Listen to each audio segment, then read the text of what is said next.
Assalamu alaikum and welcome to Jinnah Institute and CSDR's joint webinar on COVID and public health responses. COVID continues to force responses from our governments and our societies in preparation, in readiness, in rolling out the vaccine.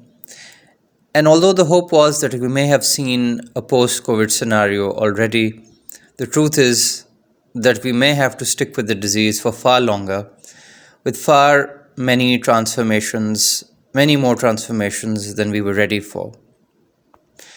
And for those of us who are watching the rollout of the vaccine as well as how the healthcare system has changed, we are forced to ask ourselves whether the more fundamental transformations in healthcare provision and supply to segments of our society that have been used to receiving very less, who are used to disadvantage, have come into our calculations of what healthcare must look like.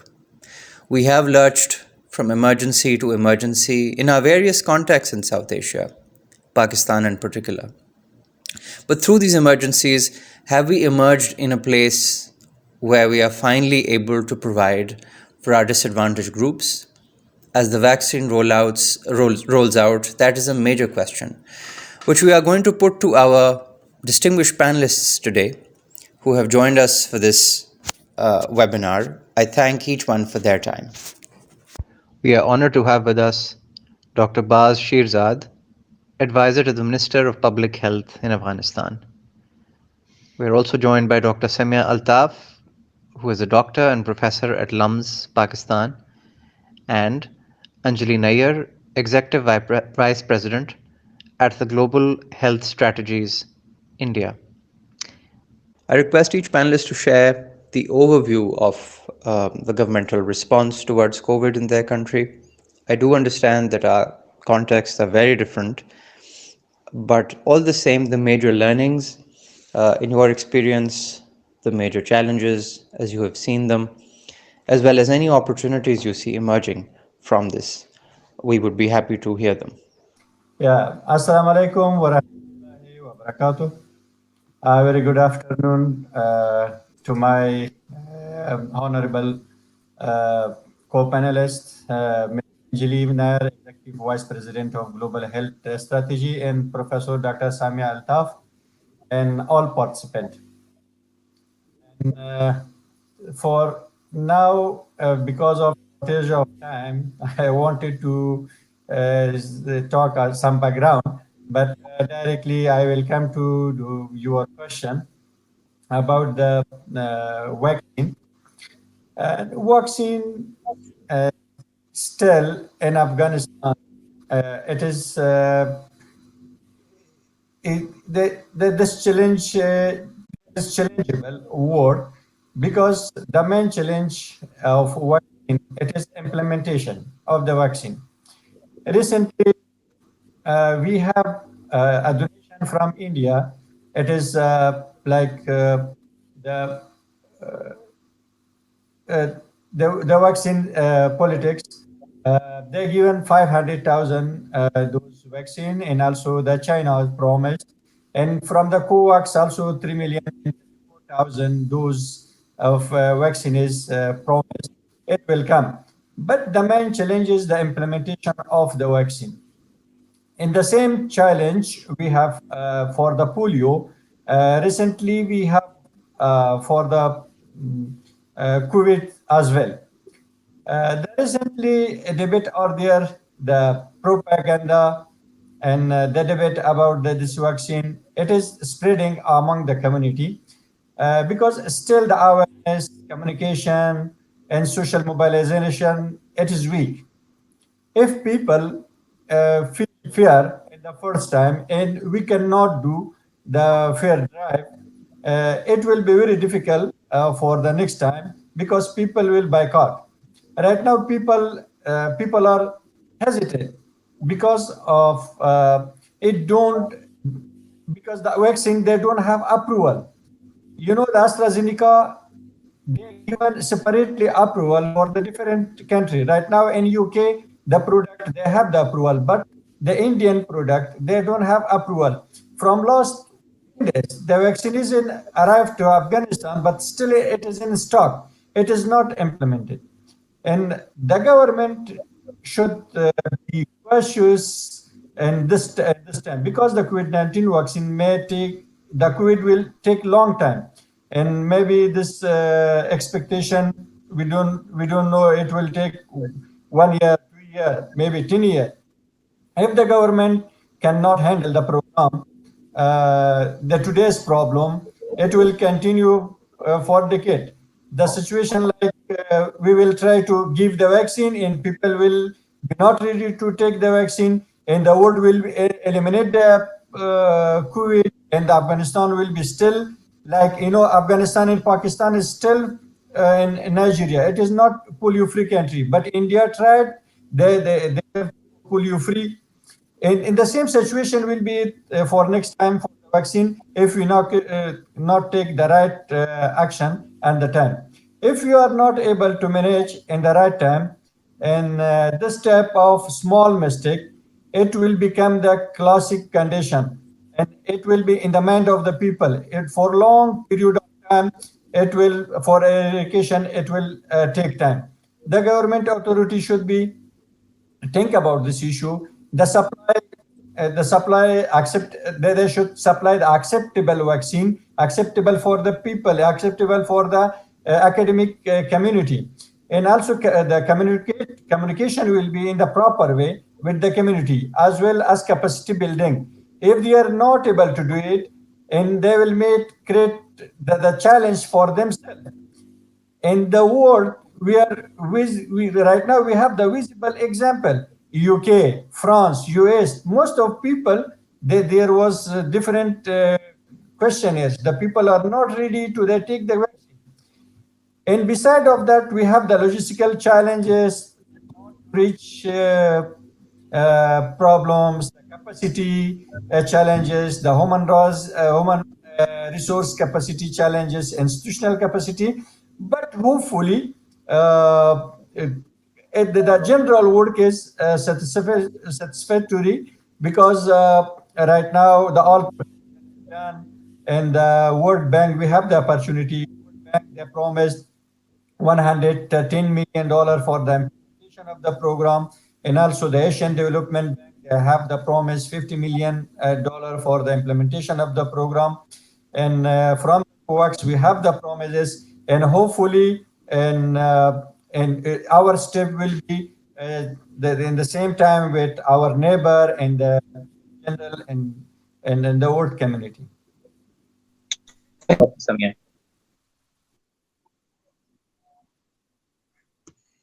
Sure.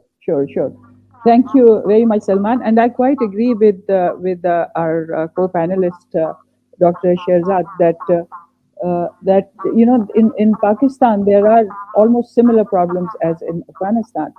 And one of the critical problems is that if you and there are problems on the demand side of the vaccines and on the supply side also. The supply chain and the management of it and the operations of it and the training of the vaccinators and all of that is very, very problematic.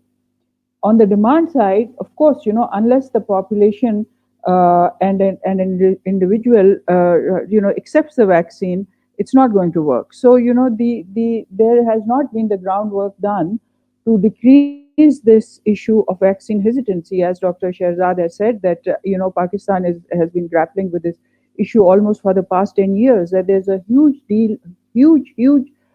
issue of vaccine hesitancy amongst the population, even in a disease like polio or in diseases like measles, which have huge knowledge and information campaigns and leaflets and all of that distributed in the public. Even then, there is a lot of vaccine hesitancy.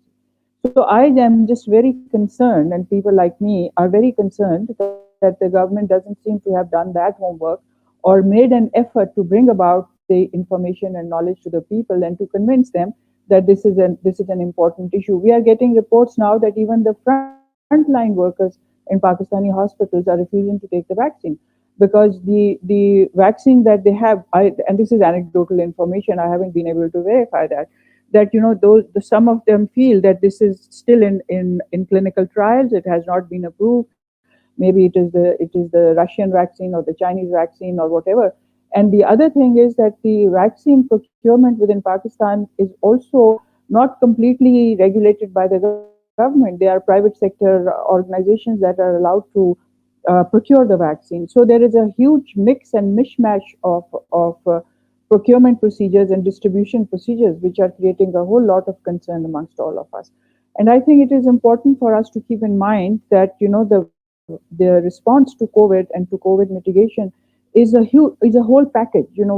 Our somehow our notion that this vaccine is the panacea and the silver bullet that is going to now keep all of us safe. I think we need to be very humble about this, that this vaccine has a role to play, and that's a very important role, and we should make sure that it is implemented appropriately. But it is just one small component of the overall response. So if we are serious about mitigating the COVID infections and building up COVID protection systems, then we need to look at the many other components also. Thank you, Dr. Samia. I do agree that it's one component of a much larger picture. And a similar question to Anjali Nayyar. What do you think will be the vaccine rollout in India? So, so thank you so much, Dr. Samia and Dr. Shirzad. It was really interesting to hear, and I totally agree with you that if we don't address polio vaccination rollout, we might be in a similar situation as in polio, because we know that vaccine hesitancy in certain parts have played a big role. So I think with India, the picture is not slightly, it's quite different. So first of all, as you know, we've got one of the largest and a fairly successful immunization program. So we give 13 vaccines to 27 million children annually. So the health workers are really very well versed in giving that out. But and so far we have, till about 5 days ago, we had vaccinated about 68 lakh people, which is fairly impressive. Of course, it's nowhere close to where we should be, and we really need to do a lot more. But it's still impressive that the government of India has vaccinated 68 people. Not only that, as you know, that India has thus far, till about January 28th, supplied 5.5 million doses of vaccine to neighboring countries in South Asia, and has sent that to Afghanistan as well, including some Latin American giants such as Brazil and Mexico. So I think where I see the big challenge for India is that there was a news report that I read today where the health workers hadn't come in time for the second dose. So I think it's really important that the message goes out that it's not just the first dose, but you have to take the second dose if you really need to be adequately protected. So I think vaccine information needs to play an important role, and at the same time we need to avoid the misinformation. There was so much misinformation, so much debate about which vaccine works, which doesn't. So I think scientific experts in India have done a great job in alleviating some of the concerns, and some of our senior leaders, such as the director of All India Institute of Medical Sciences and other, have gone on television and taken the vaccine, which has done a lot to build confidence in people. But I think the real rollout across the country will come in when the private sector gets involved, because we know that even for testing, the moment the private sector got involved, testing was incredible in India. I mean, today it's like a seamless process. The government pays for the test, and the private sector prices have also been rationalized. So I think once the private sector gets involved, we will see the rollout really expanding and accelerating.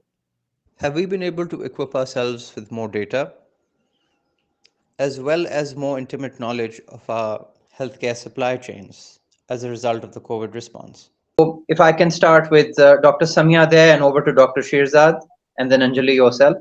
Dr. Samia, go ahead. Question. You're muted, Because, Dr. Samia.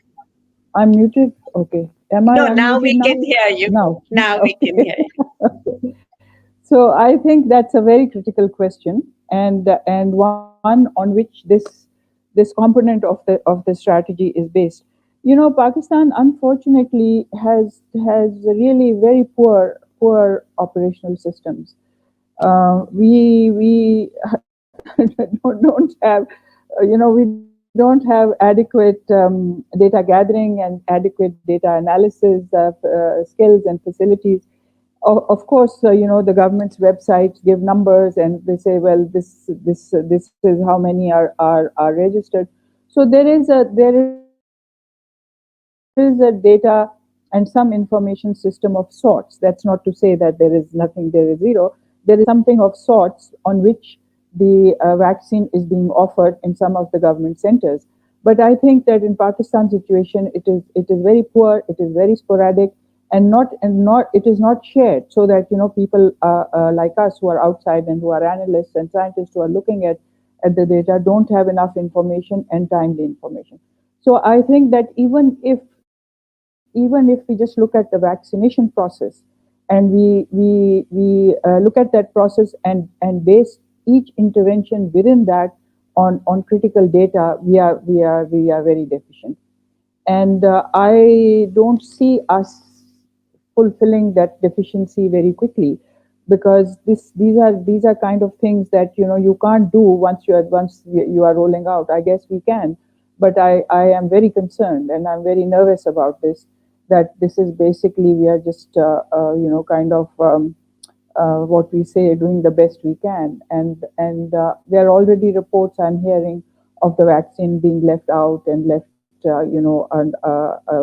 without being cold chain being maintained, because there's not good record keeping, there's not good records about how much has been utilized and where. So there are deficiencies in every aspect of the information system that should be at least be a little bit together. I do admit that there are problems all over. You look at USA and you look at Western Europe. Even those sophisticated countries that have good infrastructure and that have good systems already, they are also running into problems. So those it has to, those problems will happen when you roll out such a large program. You expect and anticipate certain problems will happen. To me, it seems that should also go into the part of the planning for that. That we should make these plans and we should say, given our reality in Pakistan, given the reality of our people, given their mindset, given their health-seeking behavior, this is how we expect them to behave. So we should train our vaccinators appropriately, and we should do that, and we should have enough data that we can go back and look at it and identify our own weaknesses from our information system, from our data. I think Pakistan is very deficient in that.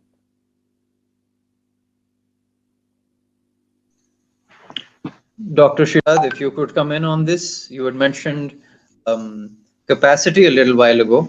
Does data figure in the calculations of capacity? If you could unmute yourself, sir. Uh, Thank you, Salman. In the result of COVID-19, and some mechanism are developed in Afghanistan, and it was a good lesson learned from the epidemic, which is left for us, like establishment of isolation ward in the health facilities, and some health mechanism came. And right now it is a challenge, because how to integrate this isolation in the health system, because it was emergency program already, it is established, but it need to integrate in the system. And the question is how to keep this level of emergency response in the system right now, because Afghanistan is prone to the emergency. It have the high number of emergency, like national and home-made and armed conflict, and now it's depend on the government and how will they see and how to they making the decision about it. and they how to use this in the future. And overall, the data gathering was good because and we had the DHIS 2. It was not activated properly in before in the data entry system, and it was updated in the daily based. And for the first time, we start for the electronic surveillance data entry, and daily it is updated, and you can see in the government official page daily the all data is updating. And still there is lack of some technical staff to in the field to collect the data and enter online. And recently WHO equipped provincial laboratory for the PCR, because previously only in the central level in the Kabul we had the PCR system, not in the provincial. Right now over all the country in all the provinces, and through the WHO, it was not the first time it was for the first time in the provincial level. But in the the first step, all country they faced with the lack of some technical equipment and that. But right now we it is the PCR lab is established, and also the staff was trained, and it for the to remaining for it is the remaining of this pandemic for the system. And also some documents guideline was written, it is developed for the improvement, and now should think for the sustainability and the development. We are giving the name of sustainability and to those, and should think of for the intervention when emergency goes for development. It is a connectedness, and how to ensure this connectedness, it is very important. And now the service should design in the way which should case of development in the future. We have the example of Ebola in Uganda, and also in the South Sudan in another country, and they use the Ebola outbreak in epidemic as a source of development. The fundraising came, they strengthened the system. In the same situation, we can use because Afghanistan was already war was there. War was one emergency. Right now, this Corona came another emergency, and in this type of situation, the allocation of all budget is coming to the one side. This is related to the authority to they use this right up this opportunity to the strengthen the system. Right now, the new hospital was constructed in the country level by name of the Kuwait Center. Right, in the future, it is working for the improvement of the system. Only in Kabul, we had one a system for the oxygen plant, and the second plant was donated by the Pakistan for the Jinnah hospital. Right now, through the equipment in the 17th province, already the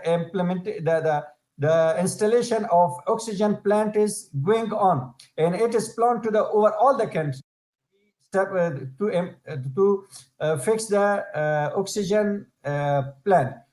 It will give the medical oxygen to the hospitals, and also daily they can fill 400 billion of oxygen. This is another improvement because of this quit.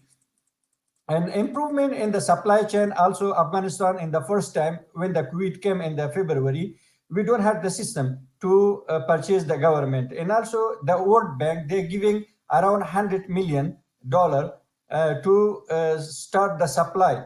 In that time, in the worldwide, there was a shortage of all the supplies. But they're giving this contract to the UNICEF and Asian Development Bank, and they were not able to supply the system in the right time because supply still it is going on. This was lesson learned to establish a right system for the supply mechanism for the future. And also the budget allocation, I already told you, and the health diplomacy, war with COVID is improved in increasing the access, because in some area right now this is the opposition of the government, they have the under control, The COVID also came to that area. Before, we don't have the access in that area. Right now, because of this COVID, this opposition is also request the health service. We established the new centers there, and we supply the equipment. And right now, beside of that, the community in the under control area of the opposition, they have the access to the health services. And this is the time to focus on in this time, the focus was only in urban area.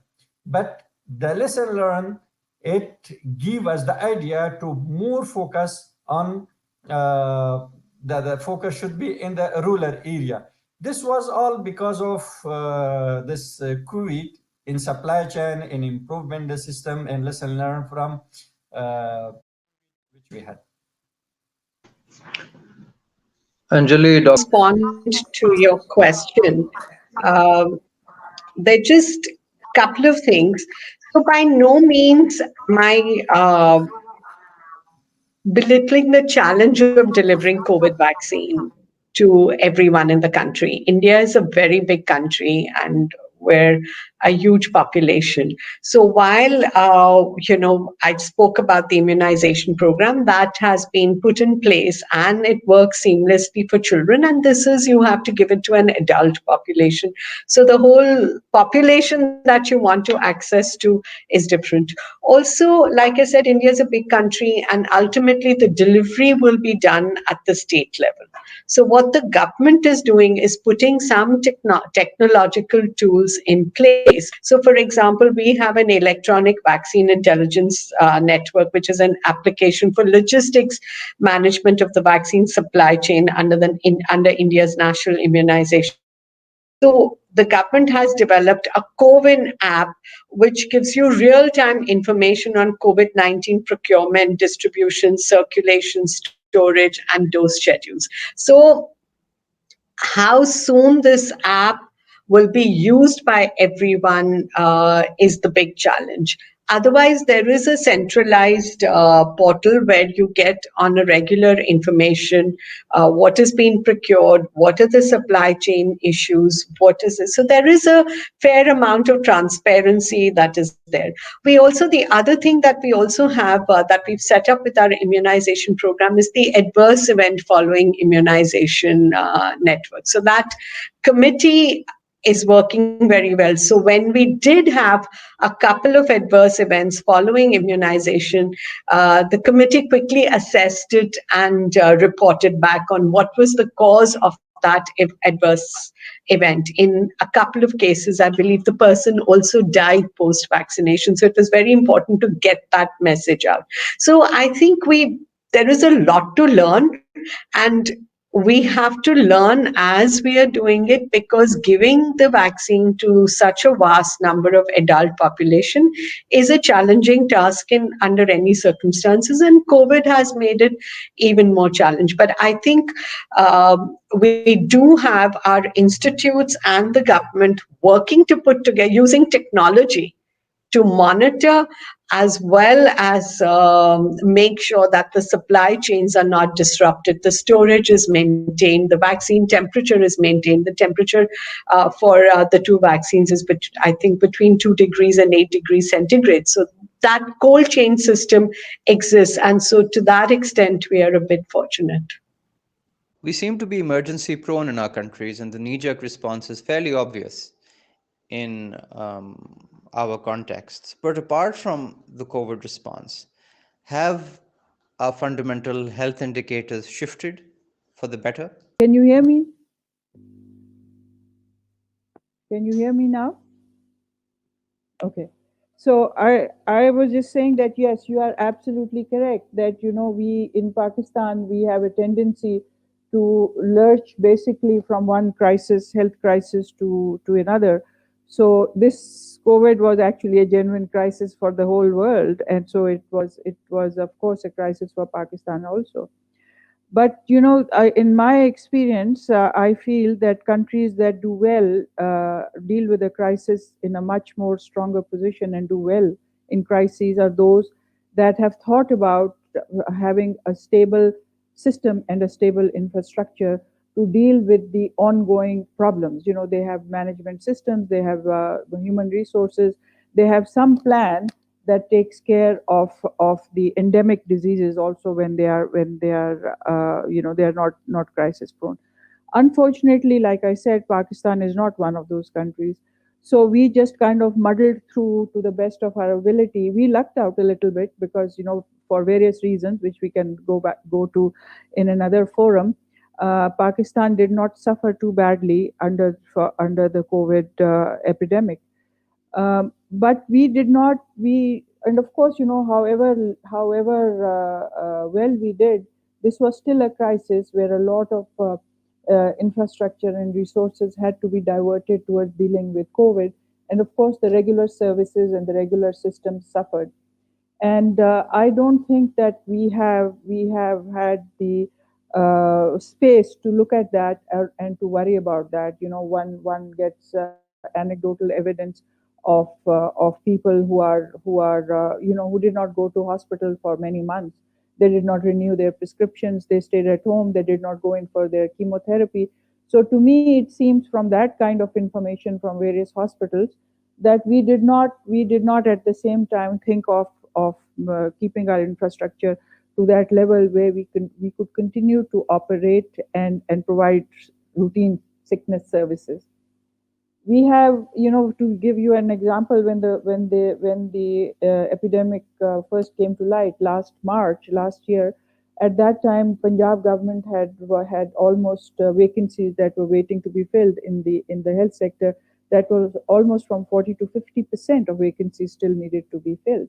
And my assumption was that the government would move very quickly and at least fill those vacancies, because the hospitals were being overburdened with COVID and other patients, and the frontline health workers were putting in 12 hours, 16 hours straight of duty. But we are a year later, and still the vacancies are almost the same number. So it tells me that we have not really used this opportunity to really assess how our systems are, and what our infrastructure is, and what do we need to have as a basic level of infrastructure that responds to the endemic problems, and that system has certain reserves that when there's an epidemic it can respond to that. So I think that I would, and of course it's a challenge, it's a government, it's a resource. Pakistan is a very resource constrained country, and the one of the resources that is most constrained in Pakistan is the human resource. And so I understand that, but there is no getting away from the fact that it is the government's responsibility to look into that and try to fix that problem.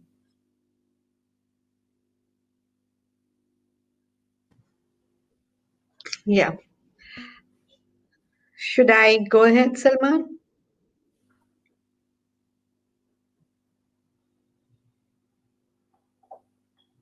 Yeah. Okay. So I agree with Dr. Samia and Dr. Shirzad. I mean, COVID really hit the entire world. And if you can see some of the countries with developed health, developed countries with really advanced healthcare networks, they were struggling, and they continue to struggle. If you look at US, or if you look at countries in Europe, you look at UK. In fact, I remember attending a workshop when we were talking about pandemic preparedness some time ago. It was a WHO organized workshop, and they had put out a list of countries who would do very well uh, when such a pandemic, if ever such a pandemic struck, which is what we were talking a few years ago. All the countries that they listed would do very well are the countries that have done badly. So, to that extent, I think India is also, while we do have a large number of cases. We've got 10.9 million cases reported, and the deaths are about 155,000. But today, the total recovered cases are also 10.6 million. So you can see the recoveries are really going up, and our cases per million are just 7,862. So to that extent, if you look at per million cases, India has been relatively fortunate. We're also seeing a dramatic decline with only 139,000 active cases and a daily increase about 417 cases at an average if you look at it across the country. So to that extent, we've been fortunate today. But the initial days, I think everyone was grappling. You didn't know much about the virus. You didn't know what the treatment options were.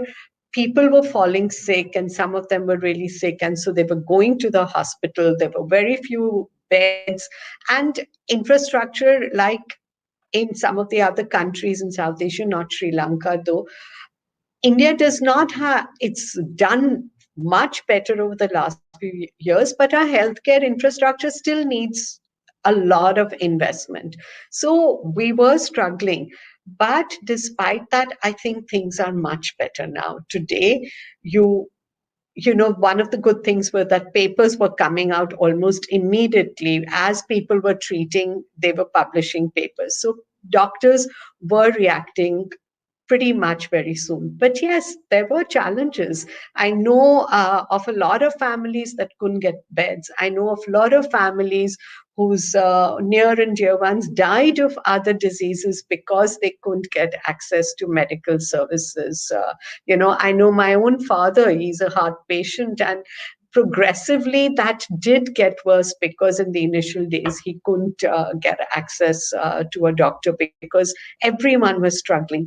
But I think one big lesson that we've learned from COVID, and I hope countries learn, is that countries in Southeast Asia need to collaborate much more. They need to, we are resource constrained, as Dr. Samia said, need to talk about how to share learnings, how we can treat patients better, how we can support each other through crises like that. I mean, I know that we're working with the African Union, and I know that African Union has one country take on the presidency for 1 year, and they have put addressing COVID-19 as a priority. So I think regions need to come together, developed and developing countries come together. And a clear example is the AstraZeneca vaccine. Here is a leading pharmaceutical company that did research with Oxford University, and they've identified manufacturing companies across the world, including Serum Institute of India.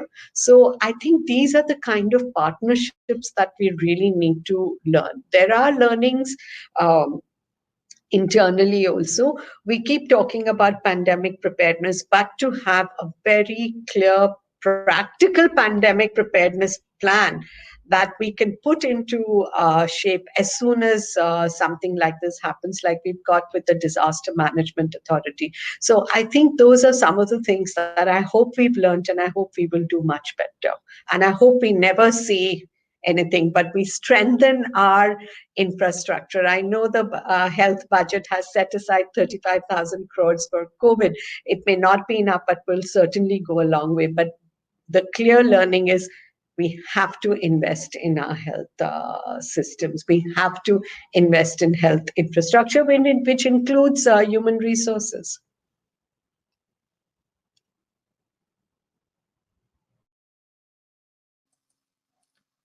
Thank you, Ms. Anjali and Dr. Samia. As you know, in Afghanistan, 10 to 15% population, they are living in the distance of 10 kilometers from the nearest health facility. It is not a small population, it is huge population, nearly around 10 million. And this is one issue. Or the second, for all type of emergency, without any uh, preparedness, the advanced preparedness, it is very difficult to the handle in the right time in the right activities.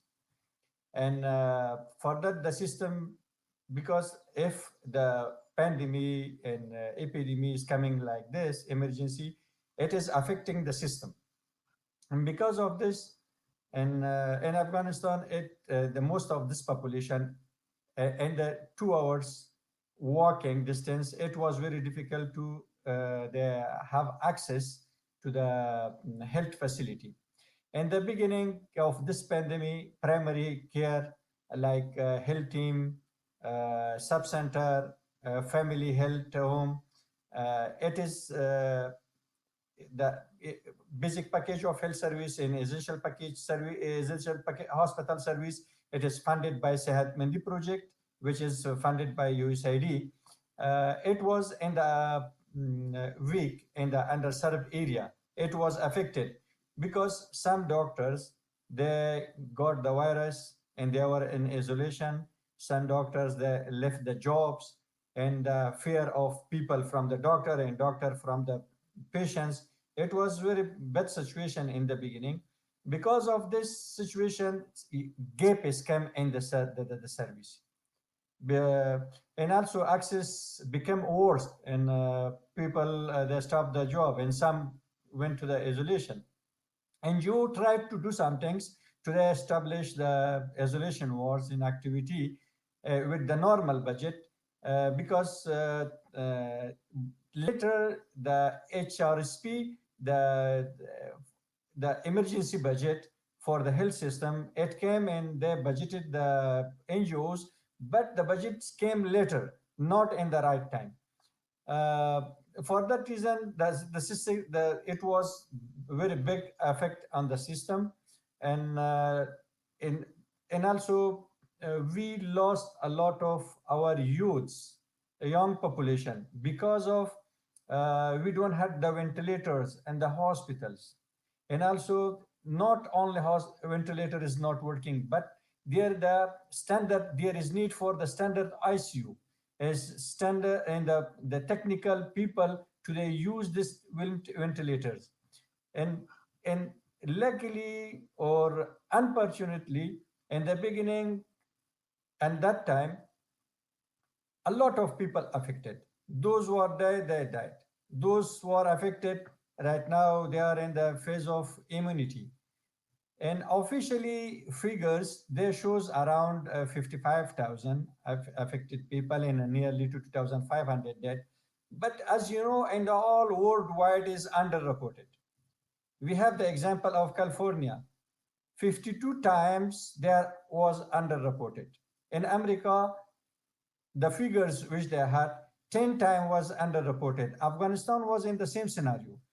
And official is one, and then a little 6 months back of the this program, one survey is done, and that survey shows 31.5% people, more than 10 million people, they were affected by the virus, and nearly 100,000 loss of life. uh, right now it is 1 year, and the new survey will start in the next soon. But the level of people affected by this virus, it is nearly to 20 million people. Already we are in the phase of herd immunity, because right now the all incidents, it is, if you see the daily reports, and in the last night, yesterday, we don't have any dead cases. But I'm coming to the one point. The main problem in Afghanistan, Pakistan, India, it is cultural barrier. Because I remember Ashraf Ghani, our president, he was giving one presentation to us. He told us in the 50-year back that TB was the main case of death in South Asia, in Afghanistan as well. TB not killed that much people as our cultural issue killed the people, because there was the stigma issue was not there. Everyone was around the TB cases, they wanted to support them. There was not isolation in that. In this culture barrier still was in there the big problem, because we stopped the mosque. People they started the prayer at home, like Jamaat, 100 people in one home, 100 people in another home. That was the time of Ramadan. Everyone for the Taraweeh people, they wanted to come. Then the Eid is come. And the Eid cultural issue, all they visited each house. This was the main reason of spreading in the community. And because of that, the system is affected. And but hopefully, right now everybody know about the COVID, how to prevent them, and the government know how to prepare. We have a lot of lesson learned. If we categorize this lesson learned, the system should be dedicated, well equipped, and unified center for the command and control health emergency in the country. And also the system should ensure proactiveness when it comes to the policy level decision, and unnecessary delay in the policy decision during the pandemic and health emergency, and also before the next wave of COVID-19 or any other emergency. This is highly recommended to identify the role of responsibility of the government authorities, ministry, and related departments. And also the stock management system should be digitalized and link it to the provincial and health facilities.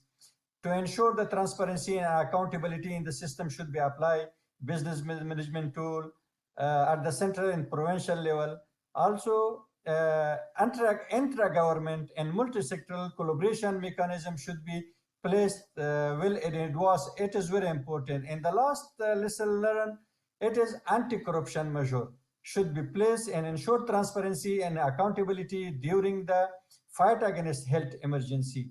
And this was the all lesson learned we had in the situation from the Kuwait.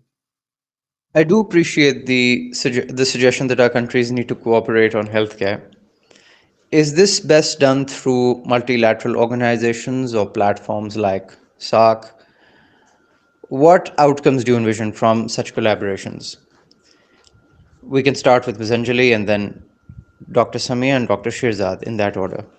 Yeah, thank you, Salman. I absolutely think that multilateral organizations are best for sharing learnings, because one of the things that, see, COVID is, while it may be a healthcare emergency, it has affected the economy, it has affected the lives of people, it has affected many other diseases, because we know very clearly the world is talking that we are not on track to meet our SDGs. 2 years have completely gone by with addressing COVID, and the world is just slowly limping. So I think multilateral organizations and forums put through multilateral organizations would be best to get technical experts together, who can start looking at pandemic preparedness, but not just limited to health, and see, when you look at pandemic, what are the other measures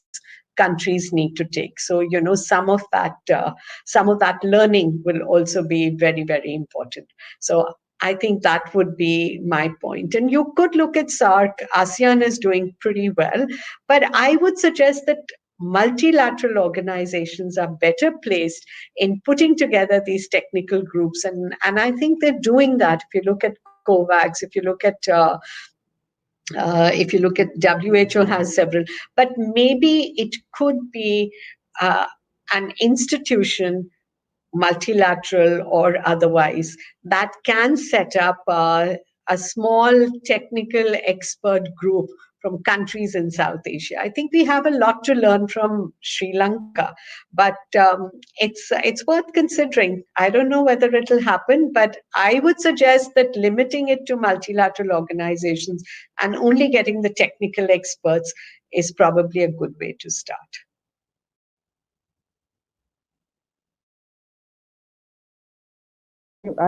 Salman, should I go ahead? Okay. Uh, I am quite, on the one hand, I do agree that, as Dr. Shirzad has said, that we are culturally, we have many cultural practices that are very similar in on all our three countries. So it makes sense that, our interventions should also be can also be more or less similar. And the health seeking behavior of our population is also quite similar. So yes, it makes sense for us to cooperate not only in health but in other areas. But how to go about doing that is what perplexes me. To me, it seems that there should be much more free exchange of people from all these three countries where we should sit and talk together. You know, professionals should talk together, poets should talk together, writers should talk together. From 2012 to 2014, we had a dean in LUMS University who was the dean of the social sciences program. And at that time, he invited a lot of people from India, from just across the border, because there are border cities. You know, Kasur on this side, and there is a small city that side. From a lot of cities from India, he invited people from small universities. You know, people who were doing anthropology or who were doing sociology, who were doing public health, to come to LUMS and to sit and talk, so that Pakistanis and Indians should sit and talk to each other. I participated in some of those, and we found those exchange of ideas very, very useful and wonderful. But you know, look at what are we talking about SARC? I mean, look at the state of the SARC. That anytime there is a SARC meeting, there is this huge hullabaloo, and sometimes somebody is angry, and sometimes somebody else is angry. Although the SARC's mandate is that in spite of hostilities, and in spite of anger on anger on part of any country, or unhappiness on part of any country, SARC will get together, but it doesn't happen. So I am willing to grasp at any small a little twig, or a branch, to say yes, if the multilaterals can bring us together, then we should try that. If we can beg and do any other organization to say that if you can arrange that. For example, the Jinnah Institute is certainly poised to do that. And nowadays we can even do that on a regular basis on Zoom. We don't even have to be physically present. I think, and I like Anjali's idea that multilateral organizations have a kind of a respect and credibility in all countries, and they have a standard behavior in all countries, that they are in a good position to do that. So I would strongly put my shoulder behind this and say that anything that I can do to make that happen, I'm happy to do it. To cry and to beg, or to write, or to do whatever. So yeah. Thank you. Dr. Shirzad, if you would like to give your response and weigh in on the use of multilateral organizations, please go ahead.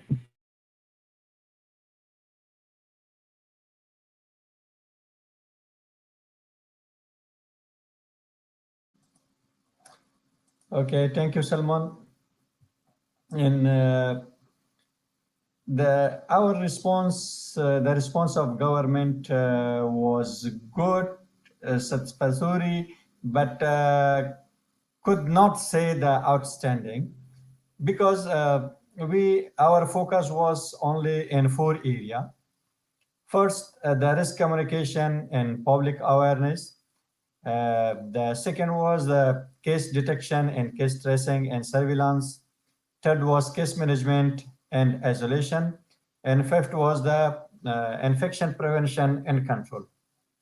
In the area of risk communication and public awareness, and it was enough good, because the role of Ministry of Public Health and government, their involvement of all media channels was activated for the risk communication, and also the TV channels, the radio spot, community level dialogues, teachers, school, university, and different level awareness was done.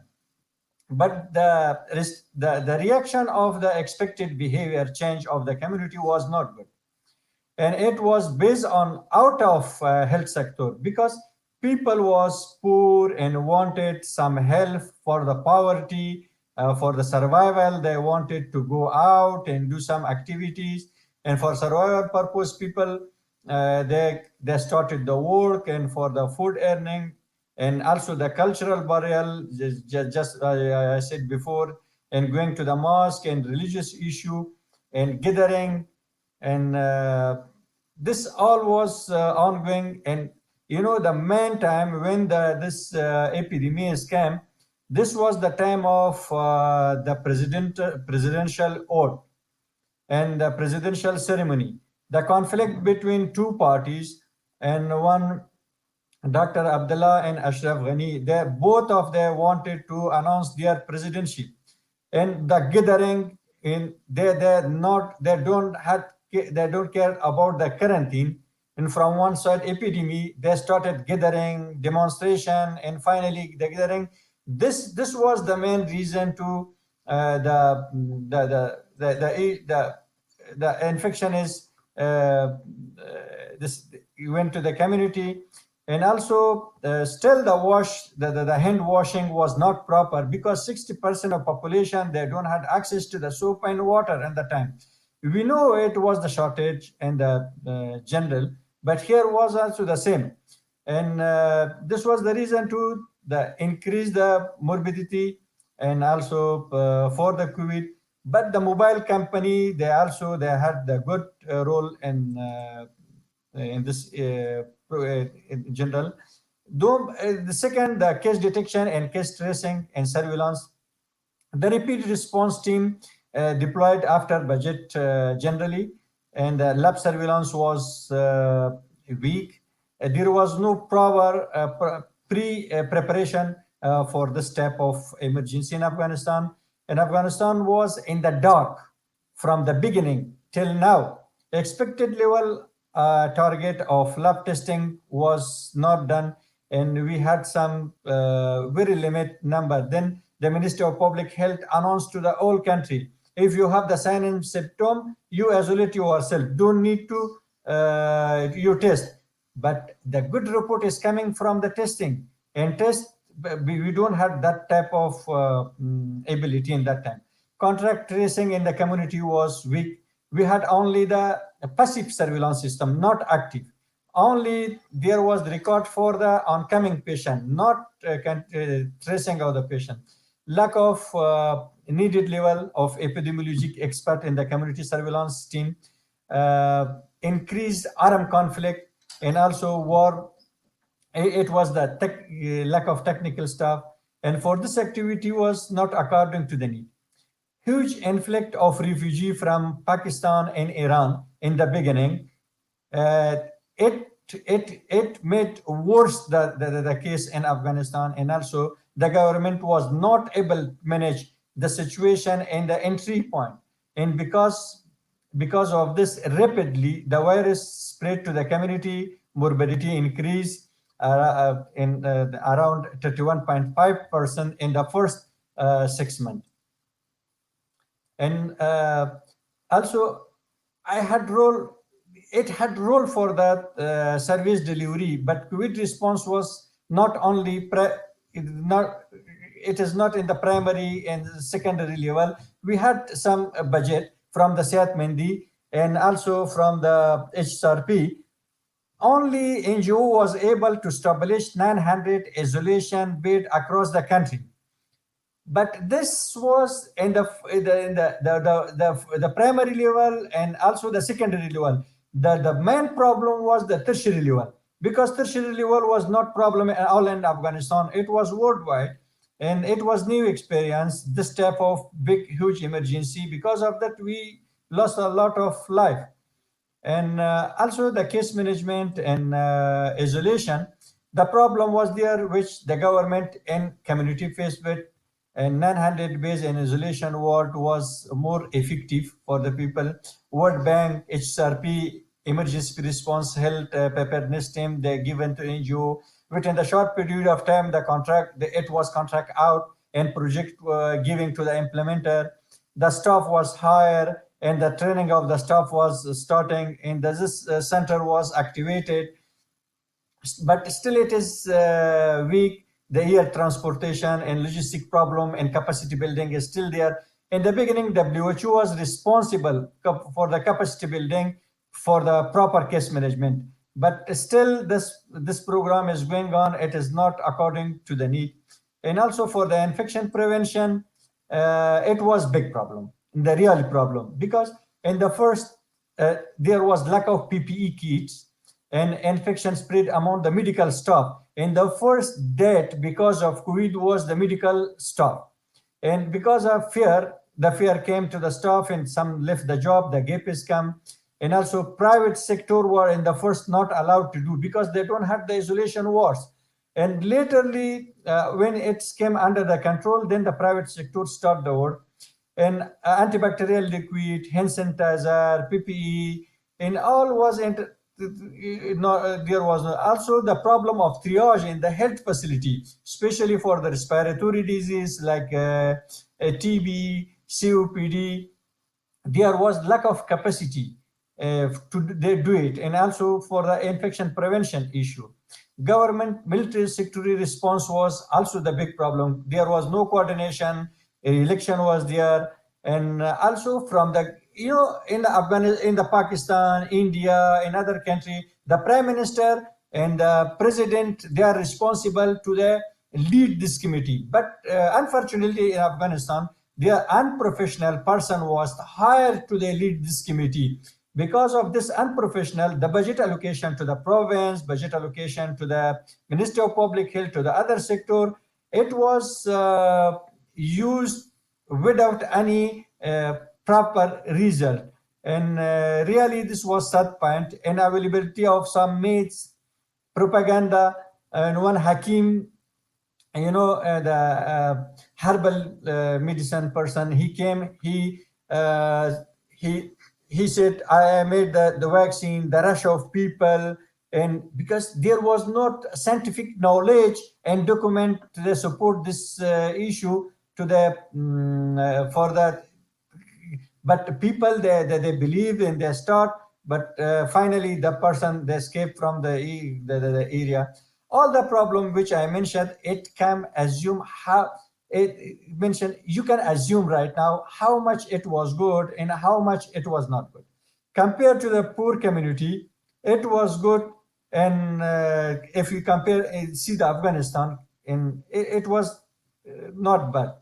The minister, all minister, the establishment of scientific, Minister of Public Health, they established one scientific research committee and epidemiologic committee, and they were responsible to their daily basis. They give the feedback to the community that, and also overall the activity was effective in recent activity, but only we had the problem in the beginning.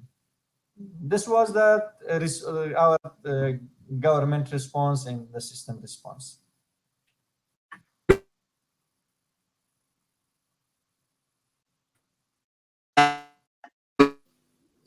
Salman, for giving me the opportunity to sum it up.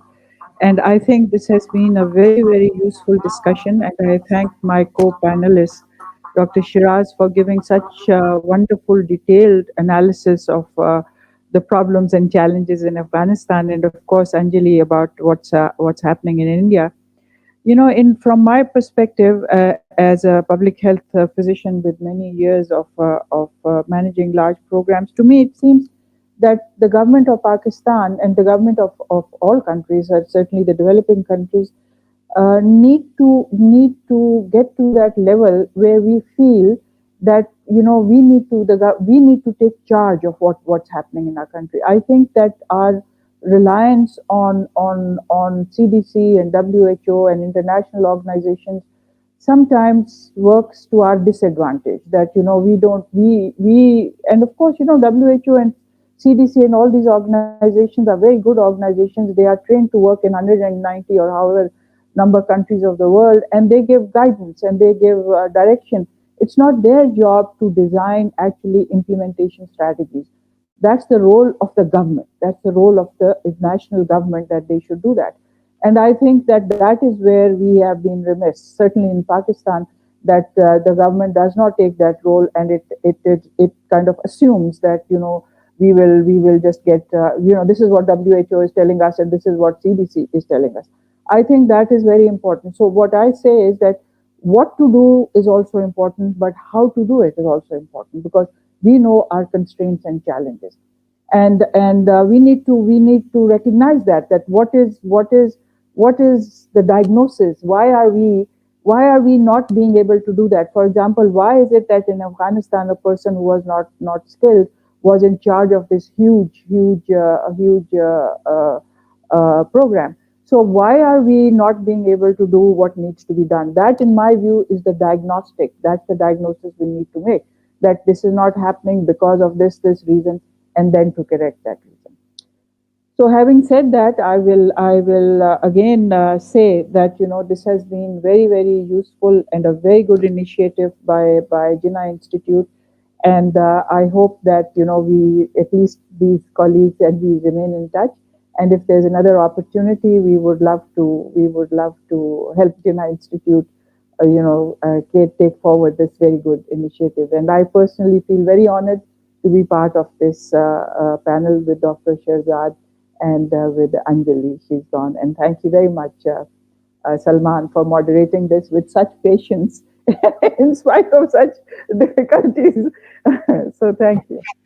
So Thank you, Dr. Samia, and thank you, Dr. Shirzad, for your time. Thank you very much for joining us today. Khuda Hafiz. Salman. Now, but if I just